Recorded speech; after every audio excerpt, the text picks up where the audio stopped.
অবশ্যই সওগাত মোল্লা আসার পর থেকেই হচ্ছে, ওই জন্য তো সারা লোক সওগাত মোল্লা বলে না, ওকে শয়তান মোল্লা বলছে। মানে গেটে লাথি মারা থেকে আর ইট ছুঁড়ে জানলার কাঁচ ভাঙা থেকে এগুলো পুলিশের সামনে হয়েছে। পুলিশ কোন স্টেপটা নিয়েছেন? তাহলে না, পুলিশ কোনো স্টেপ নেয়নি, বরঞ্চ আরও ওদের সঙ্গে মিলে পুলিশ আরও ভাঙচুরের ব্যবস্থা।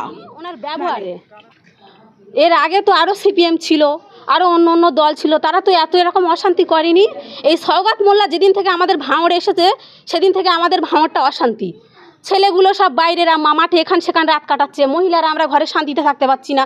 কেন আমাদেরকে শান্তিতে থাকতে দেবে না? এই সওগাত মোল্লা কী মনে করেছে, কী ভেবেছে কি আমাদেরকে? আমরা ভাঙড়ের লোক সব একতা আছি, বুঝিয়ে দেবো 26-এর গণতন্ত্রে ওকে আমরা বুঝিয়ে দেবো। নিচ্ছে না। কোন থানা? কাশীপুর থানা। আমাদের অভিযোগ নেওয়ার মতো মানে কোনো পুলিশেই নেই। 1:15 দিকে সম্ভবত তখন টিএমসির কিছু বহিরাগত এমএলএর নেতৃত্বেও, যেটা ওরাই বলছে সেটা ফুটেজ রয়েছে, সওগাত মোল্লা, সেটা ওরা নিজেরা মুখে বলছে, তার ফুটেজ ভয়েস সব কিছুই আছে। তার নেতৃত্বে প্রধানের, বর্তমান ভোগালী 2 প্রধানের স্বামী এবং কলেজে কর্মরত, ওনার নাম রাজু, সম্ভবত চিরঞ্জিত মণ্ডল বলে কিছু, আমাদের গেটে লাথি মারে, তাদের হাতেও লাঠি ছিল। পুলিশ যখন তাদের বারণ করে যে আমাদের উপস্থিতিতে করো না, যেহেতু সিসিটিভি ক্যামেরা আছে, ওরা তারপরে বলে যে আমাদের কাজ আমরা করব, পুলিশের কাজ পুলিশ করবে। তাহলে কি পুলিশ এখানে ব্যর্থ? 2-3 গাড়ি পুলিশ আসার পরেও ওইজন কাউকে আটকাতে পারলো না। ওরা অনেকক্ষণ ছিল, 2-3 ঘন্টা। আমার এই 9 মান্থ প্রেগনেন্সি, ওদের মানে ভয়ে আমার শ্বাসকষ্ট শুরু হয়ে গিয়েছে, তাও আমি হসপিটালে যেতে পারিনি। কেউ নেই তো বাড়িতে, ওরা ভয় দেখাচ্ছে। আর কোনো কিছু না, সে কারা বাজি ফাটালো, কারা মারপিট করলো, মাথা ফাটলো, কোনো কিছুই আর না। এখন হচ্ছে আমার শ্বশুর আর আমার হাজব্যান্ডকে অ্যারেস্ট করতে হবে, এই দাবি ওদের। কারণ হচ্ছে এই যে ওরা আর দুর্নীতি করে খেতে পাচ্ছে না, গ্রামে গরিব মানুষের রক্ত চুষতে পারছে না, সেগুলো এই বিরোধী দলনেতা তো আটকাচ্ছে। কোথায় জমি দখল করে রেখেছে সেগুলো বার করছে, এগুলো মেনে নিতে পারছে না। নাহলে গত পঞ্চায়েত এবং লোকসভাতে যারা রাতারাতি আমাদের বাড়িতে আসে রাতের অন্ধকারে আইসেফ করবে বলে, আমার শ্বশুরের সঙ্গে বলে গ্রামের লোক দেখতে পাবে বলে রাতের অন্ধকারে আসে, তারা হঠাৎ করে কী করে টিএমসি হয়ে যায়? তাও এত প্রথম সারির নেতা, যেখানে কুদ্দুস বাবু বলে যে লোকটা, কলেজের একটা বড় বাবু, তার কাজ কি আর সে করছে কি গ্রামে? রাত 1-1:30টার সময় যেখানে বাড়িতে কোনো পুরুষ নেই, মহিলা রয়েছে, সেখানে বাইরে দুষ্কৃতি এনে আরেকজন, যেটা পঞ্চায়েতের প্রধানের স্বামী, তার কাজ কি? পঞ্চায়েতের কাজ কি? প্রধানের কাজ কি? তারা সেসব না করে তারা আজ কী করছে? পুলিশ কত ছিল? পুলিশ অনেকজনই ছিল, প্রায় 3 গাড়ি মতো পুলিশ ছিল। পুলিশের সামনে উপস্থিতিতেই, পুলিশের সামনে পুলিশ বলছে যে পুলিশের কাজ পুলিশ করুক, আমাদের কাজ আমরা করব। কি ধরনের কথা এটা? কাশীপুর থানা কি তাহলে ব্যর্থ, কাজ করতে পারছে না, যেখানে এতগুলো পুলিশ উপস্থিত ছিল? এই যে 8টা থানা হয়েছে, তার কলকাতা পুলিশের আওতায় এনে 8টা থানা করার পরেও এইরকম তাণ্ডব। হ্যাঁ, 8টা থানা করার পরে তো মানুষ একটু আশা জেগেছিল যে এবার আমরা নিরাপদ পাবো। তারপরেও তো কি হচ্ছে আমরা তো কিছু বুঝতেই পারছি না।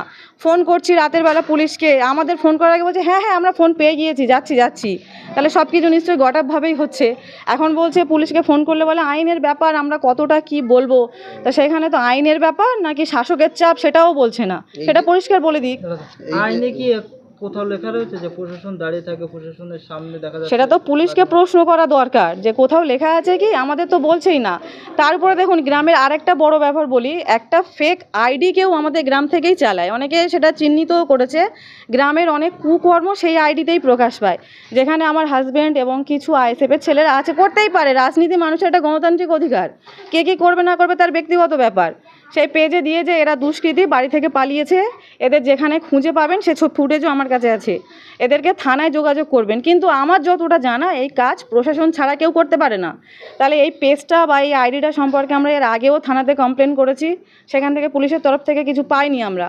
আবার ওই যেটা আমার হাজব্যান্ডের নিয়ে করেছে সেটাও আমি কমপ্লেন করেছি, আবারও সেটা পুলিশের সঙ্গে কথা বলেছি, এর একটা সমাধান আমরা চাই। সাইবার ক্রাইমে অফিসে জানান, থানা কি করবে?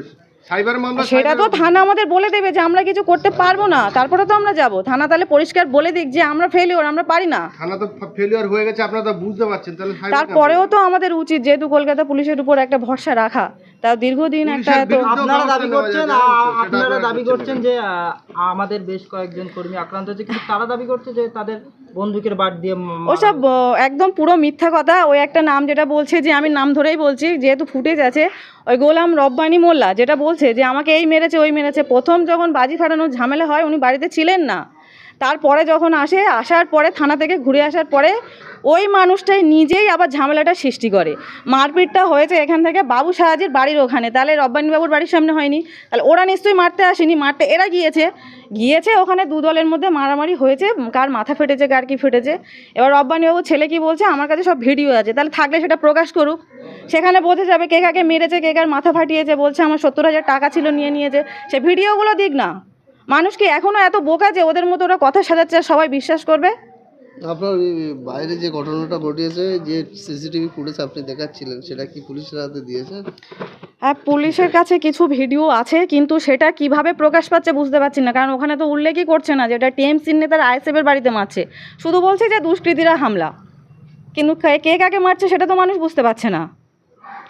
এবারে হ্যাঁ, অবশ্যই আইনের উপরে পুরো ভরসা এবং আমরা আস্থা রাখি, আইন নিশ্চয়ই একটা ব্যবস্থা করবেন। এত কিছু হওয়ার পরেও আমরা আইনের উপর ভরসা রাখছি। তাছাড়াও আমরা অনলাইন কেস করেছি, অনলাইনে জমা দিয়েছি, কারণ গ্রামে যা কিছুই হয় সব কিছুই শেষে ওটা ছেড়ে দিয়ে আমাদের বাড়িতেই অ্যাটাক হয়। এটা আজ বলে নয়, দীর্ঘদিন ধরে করে আসছে টিএমসির নেতৃত্বে। হ্যাঁ, এটা ছাড়া তার কিছু হতে পারে না। শুধু আইএসএফ না, মানে আইএসএফের বলতে পারে না, একদম লড়াকু নেতা যেটা, যে দুর্নীতি করতে দেবেন না আমার শ্বশুর যেটা, তারপরে গরিব মানুষের যারা ফাঁকি দিচ্ছে সেগুলো দিতে দেন না, এই যে ঘরের টাকাগুলো ফেরত দিতে হচ্ছে, কলা গাছের টাকাগুলো ফেরত দিতে হচ্ছে, এগুলো তোদের কষ্ট হওয়াটাই স্বাভাবিক, সেই জন্য এগুলোই করছে। আপনার শ্বশুরের নাম? নূর আলী মোল্লা।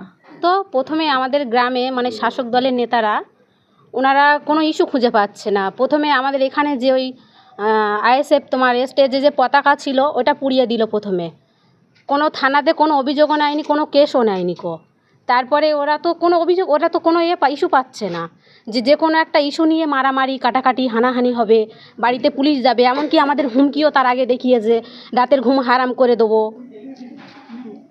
তারপরে এখন মানে গতকাল যে হলো, গতকালে যে মানে একটা ছোট্ট বোম, ছোট্ট একটা বাচ্চা বোম নিয়ে জানালার ধারে ফেলার কোনো দরকার ছিল? শাসক দলের লোকেরা ওকে শিখিয়ে দিচ্ছে অশান্তি করানোর জন্য। তারপরে এবার বাচ্চাটা তানার বাবা কোন পার্টি করে? টিএমসি পার্টি করে, বাবাই শিখিয়ে দিচ্ছে, না হলে বাচ্চা, ছোট বাচ্চা 10-12 বছর বাচ্চা, সে কী করে জানবে যে বোম ফেলে অশান্তি করব আমরা?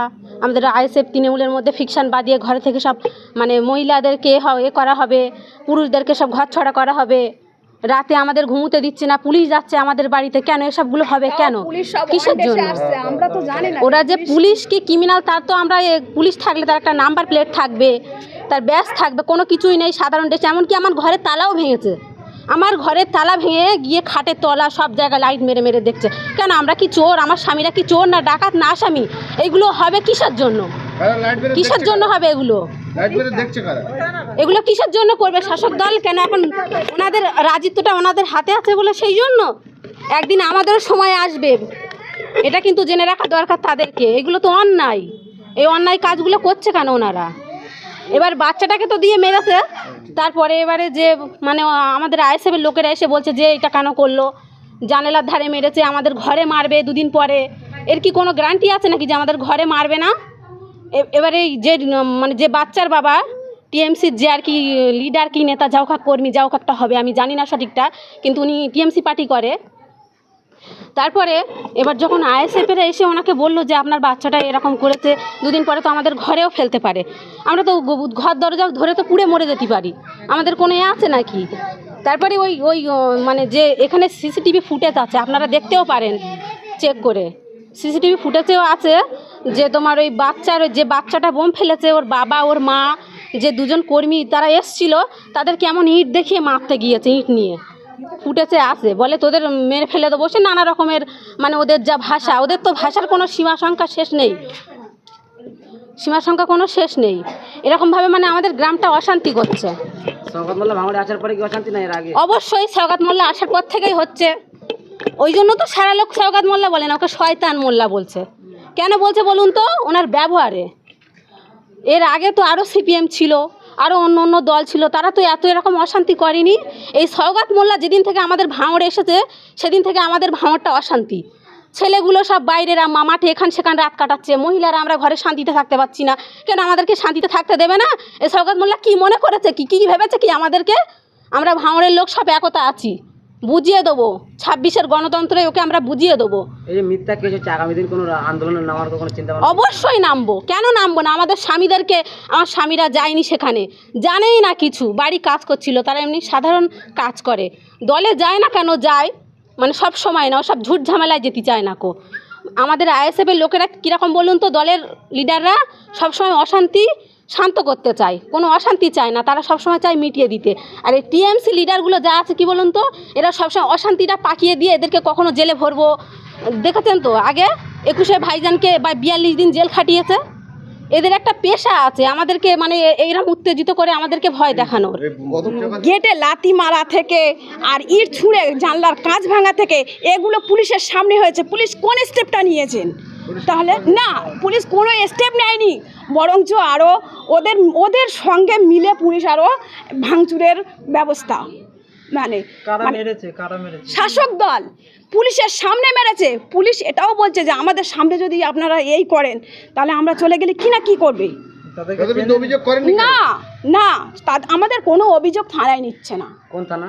কাশীপুর থানা। আমাদের অভিযোগ নেওয়ার মতো মানে কোনো পুলিশেই নেই। আপনাদের কতজন আহত? আমাদের আহত মানে একজনের অবস্থা খুব খারাপ, তার অবস্থা এখনও মানে কোনো পাওয়া যায় না, তার এখনও বমি বন্ধ হয়নি, তার মাথায় লেগে এখন আরজি কলে ভর্তি আছে।